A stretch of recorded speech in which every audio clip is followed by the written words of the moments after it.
So I just recently got back from a trip to Thailand and it was an absolute culture shock. From the food, the language, the architecture, it was all just so different than what I was used to in the US. But at the same time, it was so amazing to get a chance to see how the other side of the world lives. And there's one huge thing that I wish someone told me before I went to Thailand, something that could have saved me thousands and thousands of dollars. But for that to make sense, I gotta give a little bit of background. So if you've never been to Thailand, it's an amazing place, and I would 100% recommend that you put it on your list of places to go within the next year or two. I didn't know what to expect when going there, but it pretty much exceeded my expectations in every way. I did a solo trip there, and there's really something truly for everyone. You have bustling cities like Bangkok, you have some like more relaxed cities, smaller cities like Chiang Mai, or you have beach paradises like Koh Samui and Koh Phangan. And the locals that I met were all like very welcoming and friendly in each of these cities, despite me not being able to speak Thai.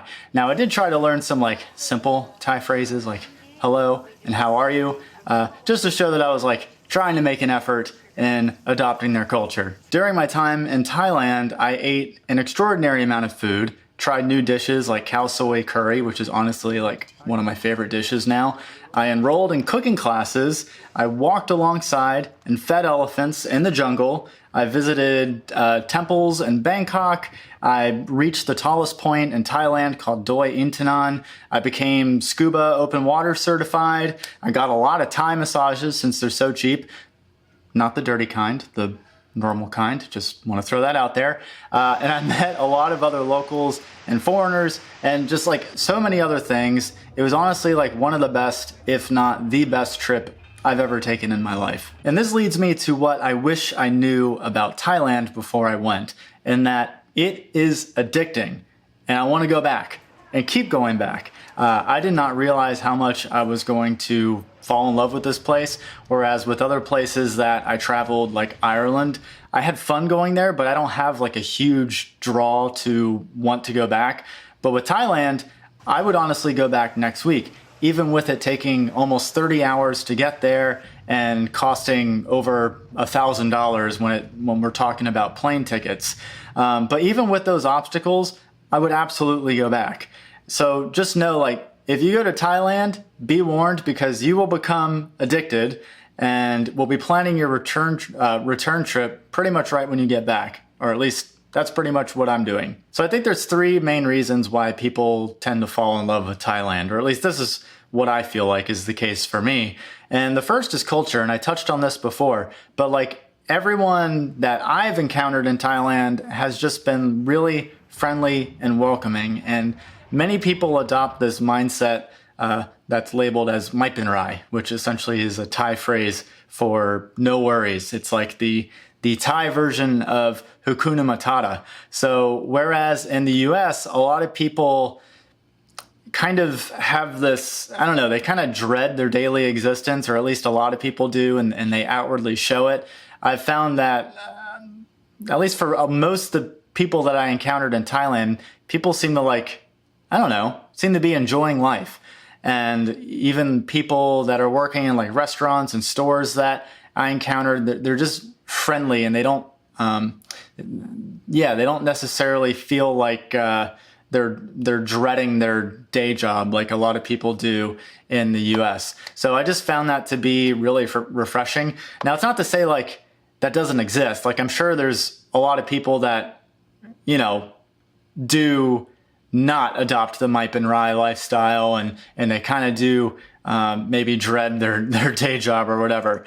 But I don't know. It just seems like it's less outwardly shown in Thailand than it is like in the US and maybe other Western countries. So yeah. Also, one other thing to know is that the violent crime here, or in Thailand, is really low, at least comparative to the US. So like where I live, there's a lot of places that I wouldn't be too comfortable walking around alone. In Thailand, even in big cities like Bangkok, there weren't really any places I felt unsafe walking around. Even like alleys at night, I would walk past and people would say hello. I mean, not everyone, but yeah, I don't know. It never really felt unsafe. And so I found that to be interesting, that even though Bangkok is such a massive city, there seems to be a lot less violent crime there than like any other US city. Number 2 is affordability. And I could not believe how affordable it is to not only vacation in Thailand, but to live there. So to put things in perspective, I live in a small city and pay almost $1,600 a month in rent. And that's just for an apartment outside the city center of where I live. In Bangkok, a massive city, you can get a 1-bedroom apartment for around $700 to $800 a month. And that's to be like right in the heart of the city. And a lot of times you can get apartments for even cheaper than that. And if you live in Chiang Mai, which is like a smaller northern city of Thailand, more relaxed, you can get a 1-bedroom apartment for like $400 to $500 a month. So as far as hotels, I paid as little as $25 a month per night, and I spent as high as $80 per night. But that gave me a sea view bungalow on the beach. So I mean, you get a lot for your money. The food is also much cheaper than in the US. So if I ate strictly from street vendors in Thailand, which, you know, actually have the most authentic and tastiest Thai food, I would pay maybe about $5 to $7 US, and that would get me multiple dishes. Restaurants are more expensive, and they would be about $10 to $15 US. So not as huge a savings there, but overall everything is just it's just much cheaper than anything in Western countries. And number 3 is variety. So Thailand has a lot of geographic variety. So if you like bustling metropolises, then Thailand has that. If you like mountain ranges, they have it. If you like pristine beaches, they have it. Now the US has all of that too, but the main difference is that it goes back to cost. So for me to be able to go to a mountain range like the Rocky Mountains, I have to get a $500 plane ticket to go there. But in Thailand, you can fly within the country, and it only costs like $50, which is insane. Also, the beaches in Thailand are just leagues better than anything in the US. All of the beaches in the US look the same. They're just flat beaches. But in Thailand, they have like freaking mountains on their beach. It's crazy. Or mountains on the island, rather. It's a lot more breathtaking to look at. And yeah, it's just super cool. So yeah, here I am addicted to Thailand now. And now I'm wondering, when am I going back? But hear me out. It's not like I dislike where I live. I love Richmond, Virginia. But with that being said, for me personally, I've lived my entire life, 33 years, in the US. And while some people like to stay close to home for most of their life, I don't feel like I'm one of those people. In fact, I met a lot of people in Thailand who moved there from Western countries. And when I asked them about it, they said that moving there was one of the best decisions that they ever made. I even met one girl from Britain who was, well, initially just planned a 30-day vacation there. And she's now been there a year and a half. So there's definitely a draw to not only vacationing in Thailand, but living there as well. So does that mean I'll be moving to Thailand? That's a hard question to answer.